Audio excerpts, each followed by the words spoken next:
Hello and welcome students. In this session of class 8 we are going to discuss chapter 2 secularism. Through the previous videos we have already understand about the term secularism. हम ये already देख चुके हैं कि secularism क्या है. अब क्या है ये secularism? Secularism is the belief that religion should not be influence or be involved in the organization of society, education and government. It means धर्म निरपेक्षता, यानी जो स्टेट है, जो पावर है, वो पूरी तरह से धर्म से क्या है, अलग है. उस पर धर्म का कोई प्रभाव नहीं होगा. तभी तो जाके गवर्नमेंट क्या करेगी, फ्रीली और सबके लिए इक्वली वर्क कर पाएगी. So let's begin the chapter. I think as a previous homework you have already done this image in your copy. So let's begin the different religions in India. If we see the context of world, अगर हम world में देखें तो पूरे world में 4300 religions हैं, यानी यहाँ पे बहुत सारे रिलीजन हैं. और similarly in India there is also lots of religion exist in India. So the secularism emphasizes the separation of religion from the state, that is a state will not recognize, promote or particular reason. यानी इतने सारे religion होने की वजह से, हम लोग already class 6 और 7 में पढ़ चुके हैं, India is a diverse country, there is a lots of religion. तो अब देखते हैं कि इतनी सारी रिलीजन के लोगों के होने के बाद भी यहाँ की गवर्नमेंट कैसे वर्क करती है, कैसे लोगों के लिए इक्वली ट्रीटमेंट किया जाता है, लोगों को कैसे एम्फेसिस किया जाता है. तो कैसे होता है वो, through the rule of secularism which includes in our constitution. तो अब क्या है, सेक्युलरिज्म क्या करता है, पूरी तरह से रिलीजन को स्टेट से, यानी जो पावर है उससे अलग कर देता है, so that the state will not recognise और प्रमोट पार्टिकुलर रिलीजन, ताकि स्टेट यानी गवर्नमेंट जो है वो किसी रिलीजन और रिलीजन को प्रमोट या रिकॉग्नाइज नहीं कर सकता है. अब सोचो अगर स्टेट ही बोलने लगे कि नहीं ये जो रिलीजन है यही अच्छा है, इसी को फॉलो करना है, तो अब जहाँ ऐसी कंट्री जहाँ इतने सारे धर्म के लोग रह रहे हैं, क्या सभी को इक्वल ट्रीटमेंट मिल पाएगा? नहीं मिल पाएगा. So that if it were not so, the religion group in a majority in parliament would exploit its power to suppress the religious minorities and establish its dominance. अब क्या है, अगर ऐसा ना हो, अगर हम सेक्युलरिज्म को फॉलो ना करें तो क्या होगा कि जो पार्लियामेंट में मेजोरिटी रिलीजन के जो लोग होंगे वो माइनॉरिटी रिलीजन को क्या करेंगे, वहां पे डोमिनेंस करेंगे, यानी लोगों के साथ इक्वल ट्रीटमेंट नहीं हो पाएगा. यानी हमारा जो फर्स्ट राइट है, constitutional right which known as the right to equality, वो पूरी तरह से एक्सप्लॉइट हो जाएगा. So this would be in direct conflict with the principle of democracy. इसकी वजह से क्या होगा, एक डायरेक्ट कॉन्फ्लिक्ट स्टार्ट हो जाएगा with the principle of democracy. यानी जब एक मेजोरिटी ग्रुप दूसरी माइनॉरिटी ग्रुप को क्या करेगा, डोमिनेंस करेगा, उसको सप्रेस करेगा, तो डेमोक्रेसी का जो प्रिंसिपल है पूरी तरह से एबोलाइज्ड हो जाएगा, पूरी तरह से खत्म हो जाएगा, यानी वो डेमोक्रेसी के बिल्कुल अगेंस्ट हो जाएगा. और we know that India is a democratic country, so we should have to follow the secularism.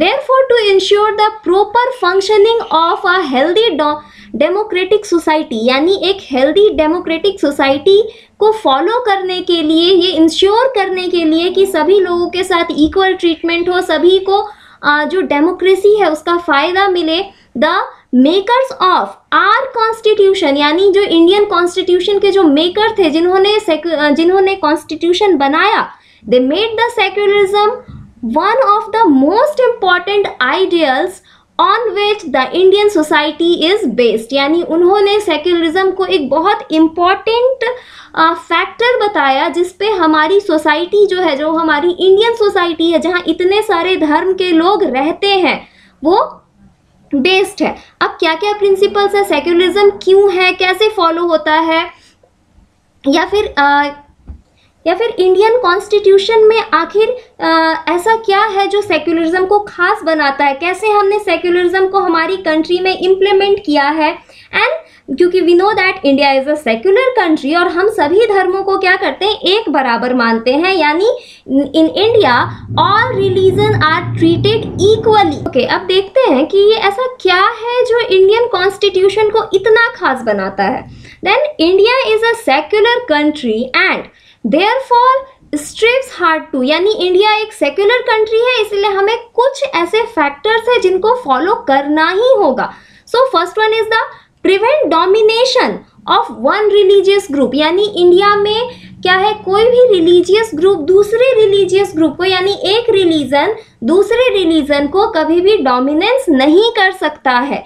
So that because India is the secular country where the all religion treated equally. Okay, so the India में कोई भी party, so in India no one can dominate other religion, यानी कोई भी religion दूसरे religion को क्या कर सकता है, डोमिनेंस नहीं कर सकता है, उनके राइट्स को एक्सप्लॉइट नहीं कर सकता है।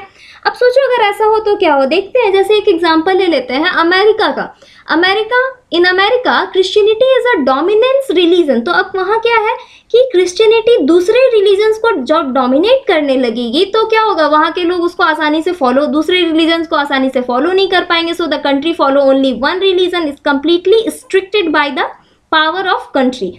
लेकिन इंडिया में ऐसा नहीं है। अगर इंडिया में ऐसा होने लगे कि कोई एक रिलीजन दूसरे रिलीजन को डोमिनेंस करेगा तो क्या सभी लोग इक्वल रह पाएंगे? नहीं रह पाएंगे।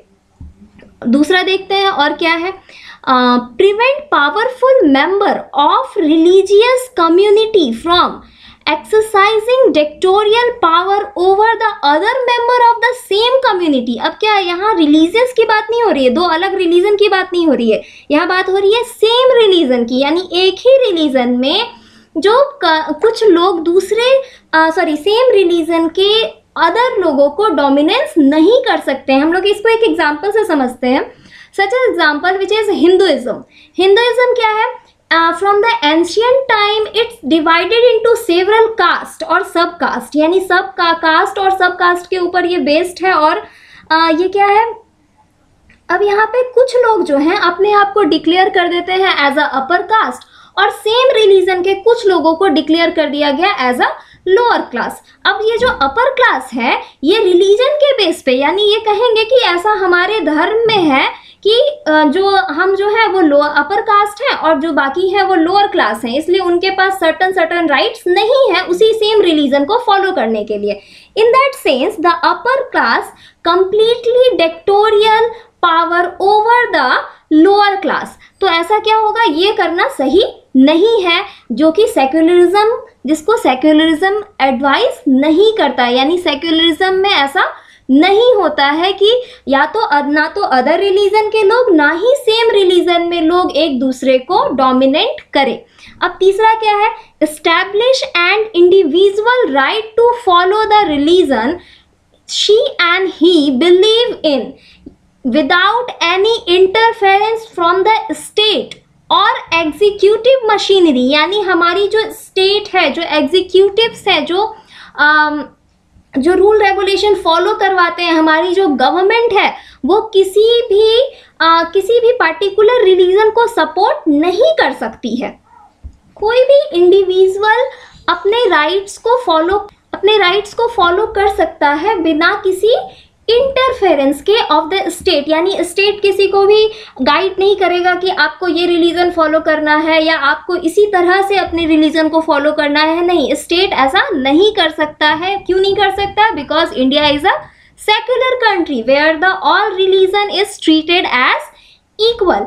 Okay, so today is enough, and in previous video we have seen that all the strategies which followed by the Indian state to uphold the principle of the secularism, यानी इंडिया ऐसा क्या करता है जिससे इंडिया में इतने सारे धर्म के जो लोग रहते हैं उनके साथ भी सेक्युलरिज्म आसानी से फॉलो किया जा सकता है। और इंडिया का सेक्युलरिज्म वेस्टर्न वर्ल्ड से, यानी जो अदर वेस्ट की कंट्री है जैसे अमेरिका है, यूरोप है, इन सब के सेक्युलरिज्म से ये कैसे अलग है। ओके